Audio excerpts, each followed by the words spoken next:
지난 지진 관련 영상에서 지하수 수위 변화나 라돈가스 검출 등 다양한 방법들로 지진을 예측하려는 시도는 이루어지고 있으나 현재까지 지진은 예측이 거의 불가능한 자연재해라는 사실을 알 수 있었습니다. 그렇다면 예측 불가능한 지진 앞에서 현대과학은 어떻게 대비를 하고 있을까요? 그 중심엔 바로 조기경보 시스템이 있었습니다.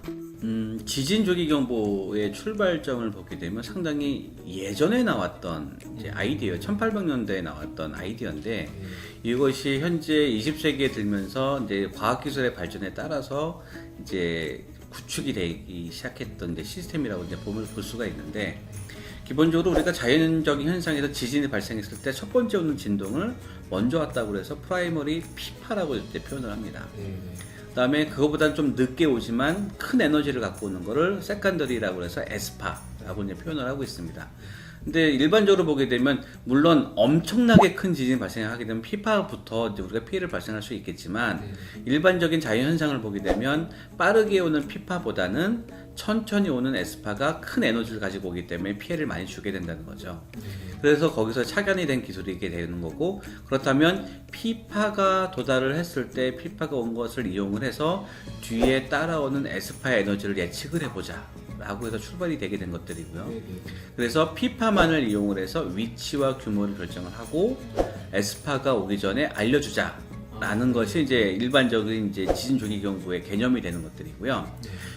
그러니까 지진이 발생했을 때 먼저 감지된 피파의 에너지를 측정 분석하면 지진 발생지의 위치와 규모를 어느 정도 예상할 수 있고 뒤늦게 도착하는 에스파의 에너지까지 예측할 수 있습니다. 그래서 피파 감지 후 에스파가 오기 전에 시민들에게 알려주자는 게 지진 조기경보 시스템의 핵심이죠. 예를 들어 지진이 일어나 초속 8km로 이동하는 피파, 초속 5km로 이동하는 에스파가 발생했다고 가정합시다. 그렇다면 진원지로부터 160km 떨어진 특정 지역의 경우 피파가 도착하는데 20초가 걸리고 에스파가 도착하기까지 32초가 걸리죠. 즉 피파 감지 후 바로 경보를 하게 되면 지역 주민들은 32초 빼기 20초, 즉 12초라는 대피 시간을 벌 수 있습니다. 다만 현재 기술로는 피파를 분석하는데 못해도 7초의 시간이 필요하기 때문에 앞선 예시에서는 약 5초 정도의 대피 시간을 벌 수 있는 거죠. 그래서 지진 조기 경보는 처음으로 감지된 피파를 최대한 빠르게 분석해 대피 시간을 최대한 많이 버는 게 관건입니다. 눈치채셨겠지만 여러분이 종종 받는 지진 재난 문자가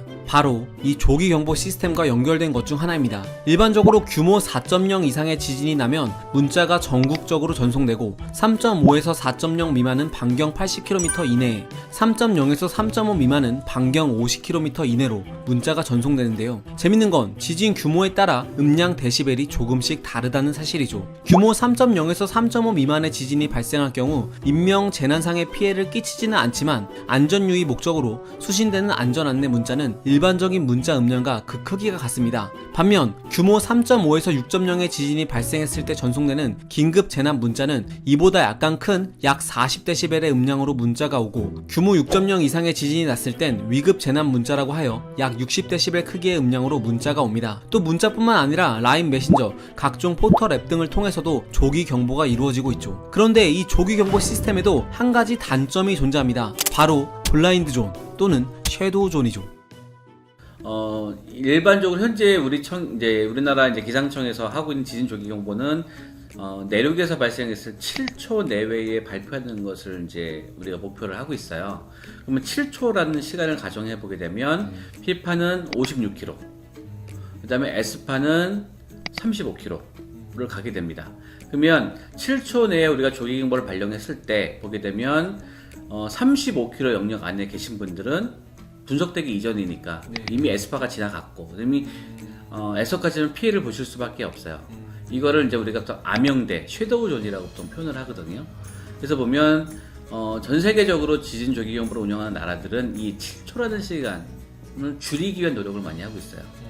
뭐 그것이 시간이 줄어들면 줄어들수록, 예를 들어서 우리가 5초 만에 정보를 줬다 하게 되면 아까 말했던 섀도우 존이 25km로 줄어들게 되는 거죠.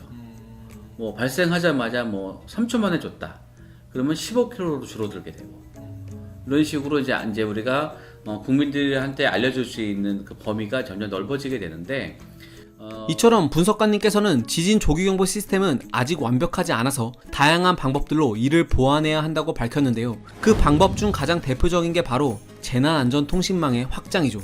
또 한 가지 또 제가 그 획기적으로 또 하나 준비하는 것 중에 뭐냐면 대한민국 내에 보게 되면 재난안전통신망이라는 것이 있어요. 망이랑 예. 인터넷 망 같은 거. 네, 그런 겁니다. 일반적으로 우리가 망 운영하는 거 보게 되면 기사를 봐서 아시겠지만 포항 지진 때 포항 지역 내에 통신 다 죽었어요. 네네. 카카오톡 다운됐고요. 네네. 전화가 연결이 안 되고요. 네네네. 일반 통신망이 집중되다 보니까 전화 통화가 안 되는 거예요. 아, 그런데 중요한 건 뭐냐면 그 지역에 계신 경찰, 소방관, 공무원들은 상황 대처를 해야 되잖아요. 그렇죠. 그래서 보게 되면 경찰 같은 경우에는 경찰들 나름대로의 통신망을 갖고 계세요. 네네네. 경찰들끼리 하는. 그다음에 소방 같은 경우에는 소방 같은 통신망이 계세요. 좀 자기네들끼리 대응이 되는데 네. 그 지역에는 경찰도 필요하고 소방도 필요하고 공무원도 필요하고 여러 가지 의사들 여러 가지 형태의 사람들이 필요한데 그럼 각각 따로 연락이 되잖아요. 네네. 그걸 합치는 개념이 재난안전통신망이에요. 그러니까 국가적으로 일반 통신망과 별개로 모든 그런 특수한 임무를 하는 사람들한테 동시에 연결될 수 있는 것이 재난안전 통신망인데 거기랑 이제 지식 정보가 연결이 되는 거죠. 그러면 그 통신망 안에 계시면 예를 들어서 일반적인 통신망이 다 죽었어요. 네네. 그러면 카카오톡도 죽고 다 죽었으니까 못 받을 거잖아요. 그러니까 그렇죠. 통신사의 통신망이 죽어버렸기 때문에 재난 문자가 발송 안 될 수도 있어요. 네네네. 그건 상황에 따라 다르겠지만 근데 그런 상황을 그 지역에 출동에 대한 경찰관이 모르고 소방관이 못 받으면 안 되는 거잖아요. 그렇죠. 그래서 이분들을 대해서 아예 별도의 독립된 재난안전 통신망이라는 게 국가에서 운영을 하게 됩니다. 그걸 이제 구축을 하고 있는데 거기에 지진 정보가 실린다면 혹시라도 이런 망이 죽더라도 그 망을 통해서 필수 요원들한테 정보가 전달이 되게 되고 이제 국가적인 대응이 가능해지게 되는 거죠. 이런 것들이 보게 되면 전달 체계가 이제 다양화가 되는 것들인데요. 이렇게 다양하게 전달이 된다는 것을 국민들께서 알고 계셔야 된다는 거죠.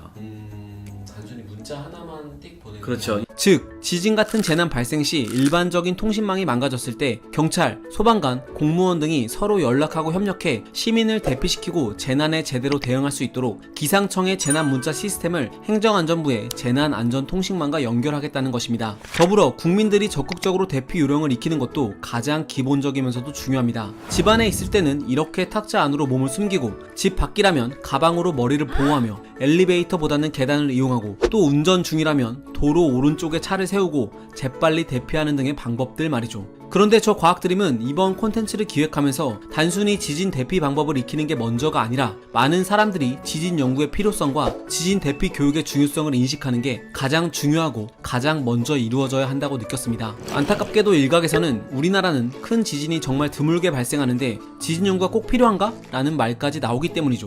지진 연구와 교육은 왜 필요한가? 란 가장 근본적 질문에 대해 분석가님과의 인터뷰를 들으며 영상을 마칠까 합니다. 이 인터뷰는 많은 분들이 끝까지 봐주시면 좋을 것 같습니다. 지금까지 과학드림이었습니다. 감사합니다. 지진 연구하는 입장에서 좀 시청자분들한테 지진 연구가 정말 왜 중요한지를 좀 말씀해 주신다면 어떻게 말씀해 주실 수 있는지. 기본적으로 이제 우리가 이제 사회가 우리가 이제 공감하는 재난들이 여러 가지가 있어요. 그러니까 이거는 진짜 큰 재난이고 이건 위험한 거다라고 공감하는 재난들이 여러 가지가 이제 사회적 재난이 있을 수 있고 자연 재난도 있을 수가 있는데 지진은 자연 재난인데 이거에 대한 중요도는 사실 보면 16년, 17년 때에 우리 국민들께서의 관심은 엄청나게 높았던 건 사실인데 이미 시기적으로 흐르다 보니까 떨어진 것도 사실이에요. 그다음에 지역도 마찬가지입니다. 지진이 발생했던 지역의 분들은 되게 중요하게 여기시고 다른 지역에 계신 분들은 덜 중요하게 여기시는 부분들이 사실 있어요. 그런데 우리가 약간 화제를 바꿔서 불이 나는 화재 상황을 우리가 한번 가정을 해볼게요. 우리는 지나가는 유치원장을 누굴 잡아서 물어보더라도 이제 불이 나면 어떻게 해야 돼요? 119 전화해야 돼요. 그다음에 코를 막고 몸을 낮추고 바깥으로 나가야 돼요. 하는 거는 유치원 때부터 교육을 시킵니다. 그런데 대한민국 국민들 중에 평생을 살면서 화재라는 위험을 당해본 사람이 몇 %나 될까요? 엄청 소소겠죠. 그럼에도 불구하고 어린아이부터 화재 예방 교육을 시키는 거는 당연시 여기고 있어요. 그렇죠. 네, 중요하고 네. 당연하게. 그러니까 전 지진도 마찬가지라고 보여지거든요. 지진이라는 것이 평생 살면서 한 번도 안 겪고 넘어가시는 분들 거의 대부분일 거예요. 피해를 보시는 분들이 극소수이기 때문에.